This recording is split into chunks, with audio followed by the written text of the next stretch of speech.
ചെർപ്പളശ്ശേരി മാങ്ങോട് വീട്ടിൽ നിർത്തിയിട്ട ബൈക്ക് കത്തിച്ച നിലയിൽ. വീടിന്റെ മുൻവശത്തെ ജനാലകളും തകർത്തു.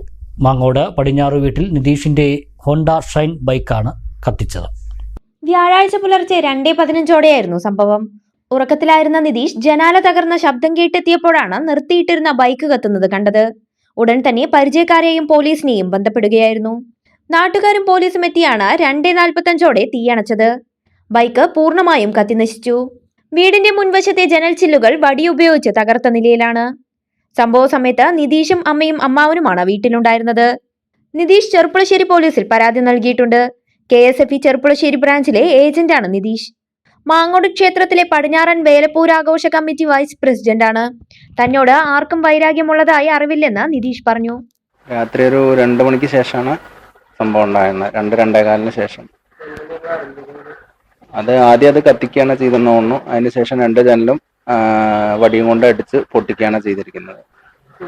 ആ സൗണ്ട് കേട്ടിട്ടാണ് നമ്മൾ നീട്ട് നോക്കുമ്പോൾ അവിടെ കത്തിക്കൊണ്ടിരിക്കുകയാണ്. സ്പോട്ടിൽ നമ്മളെ അറിയുന്ന ആൾക്കാരൊക്കെ വിളിച്ച് അവരൊക്കെ 10 മിനിറ്റിൻ്റെ ഉള്ളിൽ എത്തി. അപ്പം തന്നെ പോലീസും വന്നു. എന്നിട്ടാണ് തീ അണച്ചത്. പോലീസും നാട്ടുകാരും വന്നിട്ടുണ്ടായിരുന്നു. ഈ ഫ്രണ്ട് ഗേറ്റ് കൂടെയാണ് വന്നിട്ടുള്ളത്. അല്ല, അടച്ചിട്ടുണ്ടായിരുന്നു, അത് തുറന്നിട്ടുണ്ടായിരുന്നു. കാർഷിക മേഖലയ്ക്ക് പുത്തൻ ഉണർവേകാൻ അഗ്രികൾച്ചറൽ സെന്റർ അടയ്ക്കാവുത്തൂർ.